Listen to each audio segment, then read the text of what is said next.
Hi guys, welcome to Manhood Explained. My name is Kamil and today is 29th of January 2020. Welcome to live number 33. Let me start today with a question. Tell me, what do you feel when I ask you what do you think about real manhood? What would be your reaction? How would you feel if I put you in a room with someone who is this kind of a person? If I'll put you in a room with, I don't know, someone well known and having this kind of posture, like, I know, Tom Cruise, or other actors like, I know, Dwayne Rock Johnson, huge guys, well known, bring this presence with them. What if I put you in a room with someone from politics, let's say President Obama? Like very heavy presence. When he comes into the rooms, like, that someone important is in a room. And then, what if I put you in a position to meet someone who is known or has experience with kind of military fighting or hand-to-hand combat or guns, like, I know, someone from special forces, I know, SEAL team. What would you feel? And you see, this is the problem, because many times when we talk about subjects of relationships, and we talked about manhood and femininity and all of this stuff, we kind of are influenced by what happens right now in social kind of social side of our society, because the problem is that we try to make everything very gentle, very fragile, very kind of this whooshy emotional, and politically correct. And the problem is, when you put this kind of picture in comparison to real manhood, you see that there's complete dissonance. And it's hard to say that it's gonna fit, because manhood is completely and many times politically incorrect, just because of this pressure when it builds, when it comes, and when the present shows up. It's hard to act normally. That's why so many people are having issues when meeting some celebrities.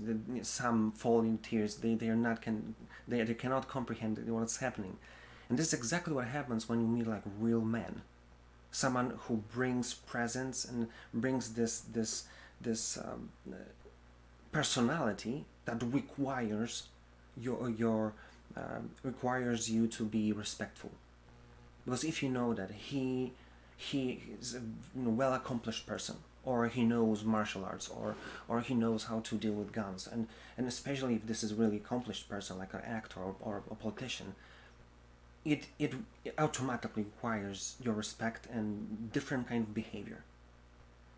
So this is one thing. I need you to understand that real manhood will go outside of what we want to see now in our society. Someone who's kind just because kind and mild and kind of soft. You know what I mean?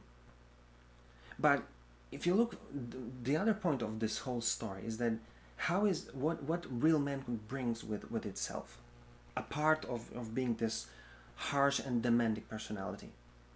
And I want to tell you like a story from my life, which kind of years ago kind of pushed me towards thinking about it. Is that when I talked with one of my friends, and I talked with her many times, we become close friends, and once we were talking about relationships or life or whatever, she told me something interesting. She said, from time to time I'm afraid of you. And I said, why is that? And she said, I know there's something in your eyes that I don't know, and kind of I feel those chills, and I know that it scares me from time to time. And just a side note, she knows about my 13 years of experience in martial arts.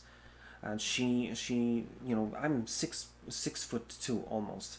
So she was much smaller, much more gentle girl, and the whole thing is like, it's there. But the question is very simple: is that something that stopped her, or pushed her away, or made her being afraid to the point that she didn't want to talk to me? Kind of the contrary. And then I went to my wife and just I don't know, an hour ago, I just asked her when I started to think about what I'm going to talk about today, and I asked her, have you ever been scared of me? She saw me from the beginning, and she'd been there in the moment I started my martial arts training. She was there, and we'd practiced together for 2.5 years, I think. And now we're 13 years later, and don't get me wrong, I'm not the top of my class. I'm not the most, the best guy there. Completely not. But she knows that we both trained, and I've stayed in the school. We trained with the top shelf people who train special forces. So they're not just wishy-washy guys. No, they're professionals, like professionals. And she told me, listen, I know that you are that I've seen you train. I know what's going on there. I've seen you practice. I know that you've got strength. You could hurt me easily. But I said, have you ever been scared of me that I'm gonna hurt you? And she said, very important thing. No, because you never did. And that's the whole point. There's a huge difference in between fear and respect. Knowing that someone is able to do something doesn't automatically put a fear in you, but respect that this person knows something. So you see, that's the whole point. Because a real man, and this is exactly how I was trained, and this is exactly what you can see in everyone who achieved this level of success. Most of them, I would have to say, because not everyone, but most of the people, that they learn that the power that they gain is not to be abused. That's why I said most of them. But this is power that I could use to help someone else. That's why they put so much time in helping others, in building business to help others. They're top shelf people in business right now, who achieved level of greatness, beyond whatever you can even imagine. And at the end of their life, what they do, they train others, because they say there's nothing better than take your experience, you just put it someone else, see that it's going to work for someone else. Help by my experience, helping someone else.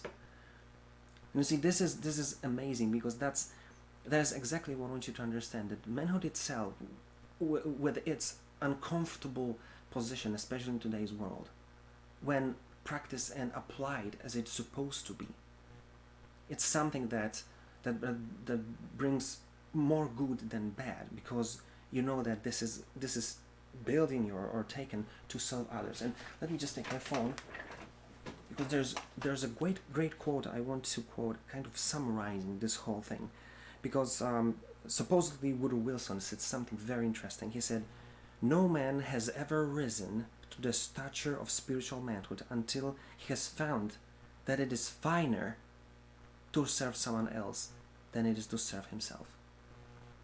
And I want you to understand that if you strive to be this kind of person who wants to be this kind of man, or whether you want to be with this kind of person in your relationship, you need to understand that it's gonna be to some level uncomfortable, because this is what you bring, or this is what you feel when your husband or your person that you're with will come with this full presence, strength, physical, mental, emotional strength. It's gonna be uncomfortable to some degree. But what you need to understand, that if this guy will be the true man, you'll be completely safe, just because he knows that whatever he uses is not used to hurt you, but to protect you. The strength is not given to hurt my wife, to make her do something, rather to protect her from outside. My physical strength is not given to me to make her do something, but to help her with the suitcases when going for holidays. And my emotional strength and my ability to absorb pain or whatever, it's not built in me to use it against her, but to be someone who'll be able to be kind, over the top kind, to hug her and to use my strength so she could feel vulnerable, she could feel safe in my arms. So real manhood is someone who understands that being a man is to serve, not to subdue. Think about it, do something about it, and see you tomorrow.